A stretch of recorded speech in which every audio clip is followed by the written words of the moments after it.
உங்களுக்கு ஒரே அஜெண்டா தான் 2026ல் திமுக மீண்டும் தமிழ்நாட்டில் ஆட்சிக்கு வரக்கூடாது. அண்ணன் எடப்பாடியும் அதே ஒத்த கொள்கையில் தான் இருக்கார். ஆனால் அவருக்கு அண்ணன் எடப்பாடிக்கு பலம் பத்தலை. கொங்கு மண்டலம் ஃபுல்லாக, ஏன்னா அங்கே தான் அவருக்கு எடப்பாடிக்கு செல்வாக்கு இருக்குது.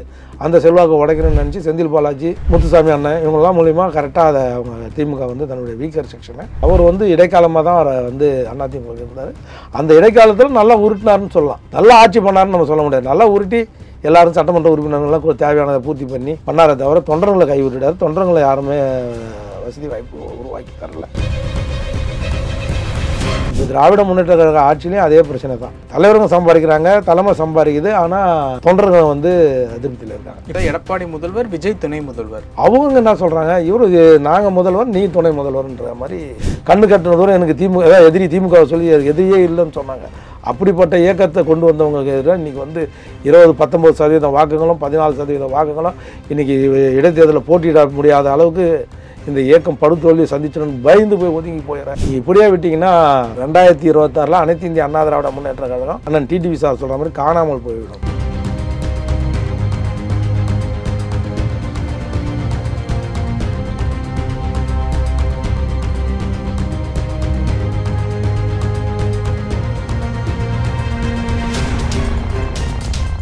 ரியல் ஒன் நேயர்களுக்கு வணக்கம். இன்று நம்மளுடைய நேர்காணலுக்கு அதிமுக ஆதரவாளரான திரு ஆவின் வைத்தியநாதன் அவர்கள் இணைஞ்சிருக்காங்க. சார் வணக்கம். வணக்கங்க. எப்படி இருக்கீங்க? நல்லா இருக்குங்க. ஆளுநரோட டீ பார்ட்டி நடந்திருக்கு. கலந்துகிட்ட கட்சிகள் அப்படின்னு பாத்தீங்கன்னா ஏடிஎம்கே, தேமுதிக, இந்த 3 கட்சிகள், பாஜக கலந்துருக்காங்க. இதுல மறுபடியும் ஏடிஎம்கே பிஜேபி கூட்டணி மலர்வதற்கு உண்டான வாய்ப்புகள் இருக்கிற மாதிரியான காட்சிகள் எல்லாமே பார்த்தோம்.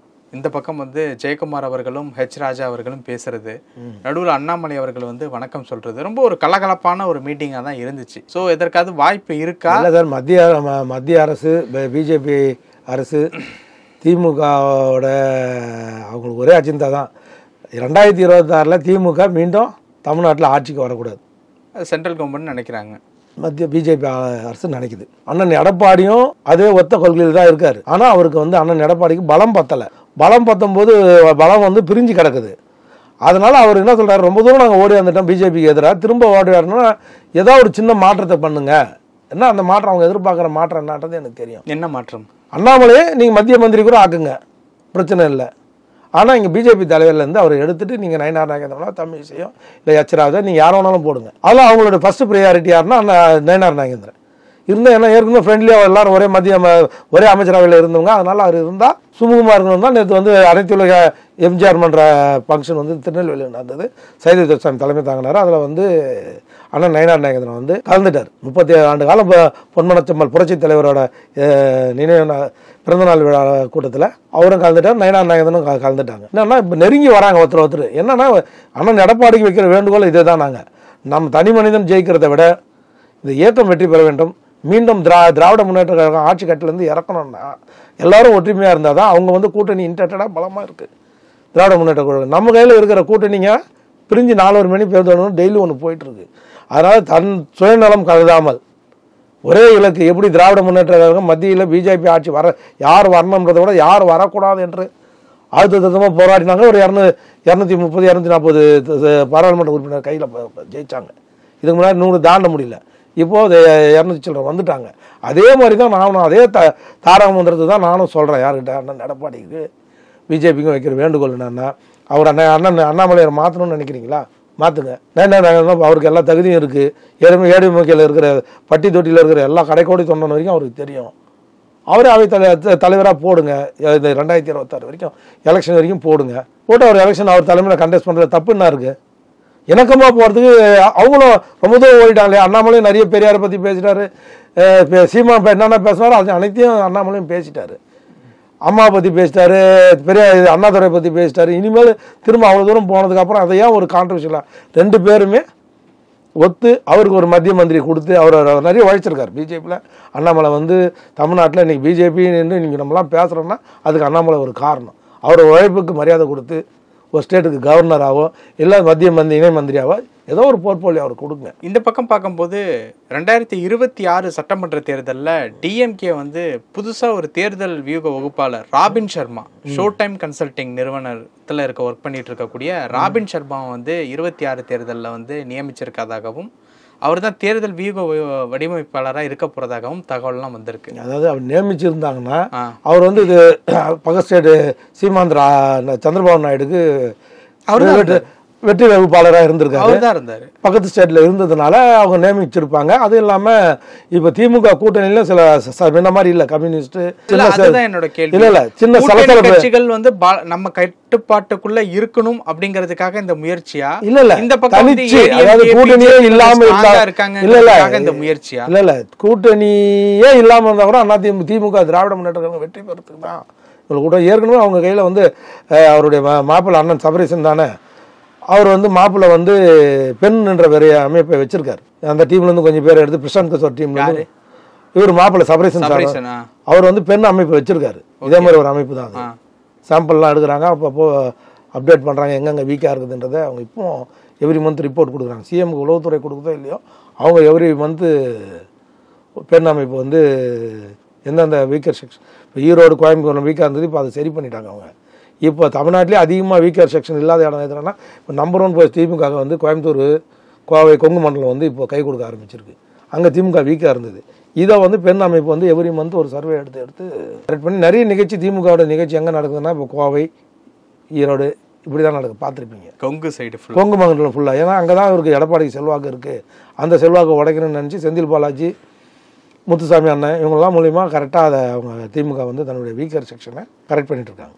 ஆதவ அர்ஜுனாவுக்கு ஏடிஎம்கேவில் வந்து இடம் கொடுக்க போகிறதாகவும் அதுக்கு ஆதவ அர்ஜுனா கலந்துக்கிறாரு அப்படிங்கிறதுக்காகவே புதுசாக ஒரு அணியை எல்லாம் உருவாக்கிட்டு இருக்கிறதா எடப்பாடி அவர்கள் உருவாக்கிட்டு இருக்கிறதா தகவல் வருது. எந்த அளவுக்கு? இல்லை, ஆதவ அர்ஜுனா வந்து இப்போ இருக்கிற வீக்காக இருக்கிற ஒரு எடப்பாடி கூட ஒரு கூட்டணி வைப்பாரான்னு தெரியாது. எடப்பாடி வீக்காக இருக்காரா? ஆமாம். ஓகே. எல்லாம் ஒத்துமையாக வந்து கூட்டணிலாம் கரெக்டாக அமைச்சு பிரிஞ்சு சென்றவங்களாம் திரும்ப ஒன்றா சேர்த்து தியாகத்தலைவி சின்னம்மாலேருந்து ஓபிஎஸ்லேருந்து டிடிவி தினகரன்லேருந்து எல்லாரையும் ஒன்று ஒருங்கிணைக்காத வரைக்கும் அவர் வந்து வீக்காக தான் பார்க்கப்படுறாங்க. வீக்கான ஒரு தலைவர் அதுதான் அவர். அவர் வந்து நம்ம அந்த காலத்தில் கிரிக்கெட் நாங்களாம் விளையாடும்போது நைட் வாட்ச்மேன் ஒருத்தர் இறக்குவாங்க. அதாவது கடைசி 2-3 ஓவர் இருந்துன்னு வச்சுக்கலாம், விக்கெட் அவுட் ஆகிடுச்சுன்னு வச்சு டெஸ்ட் மேட்ச்சில் வென்சர்காரை இருக்கும். ஏன்னா கடைசி ஒரு ஓவரில் மெயின் விக்கெட்டை இறக்கக்கூடாது. அப்போ வந்து கவஸ்கரும் விஸ்வநாதெல்லாம் இருக்கும்போது அந்த விக்கெட்டை இறக்க மாட்டாங்க, மறுநாள் காலையில் இறக்கலாம்னு சொல்லிட்டு வென்சர்காரை. அது மாதிரி அண்ணன் வந்து எடப்பாடியார் வந்து நைட் வாட்ச்மேன் மாதிரி ஒரு அந்த இடைக்கால முதல்வராக இருப்பாங்க முடியுமா தவிர ஃபுல் டைம் அவர் முதல்வராக அவரால் இருக்க முடியாது. அதனால் அவர் வந்து இடைக்காலமாக தான் அவரை வந்து அதிமுக இருந்தார். அந்த இடைக்காலத்தில் நல்லா உருட்டினார்னு சொல்லலாம். நல்லா ஆட்சி பண்ணார்னு நம்ம சொல்ல முடியாது. நல்லா உருட்டி எல்லாரும் சட்டமன்ற உறுப்பினர்கள்லாம் தேவையானதை பூர்த்தி பண்ணி பண்ணாரே தவிர தொண்டர்களை கைவிட்டுட்டார். தொண்டர்களை யாருமே வசதி வாய்ப்பு உருவாக்கி தரல.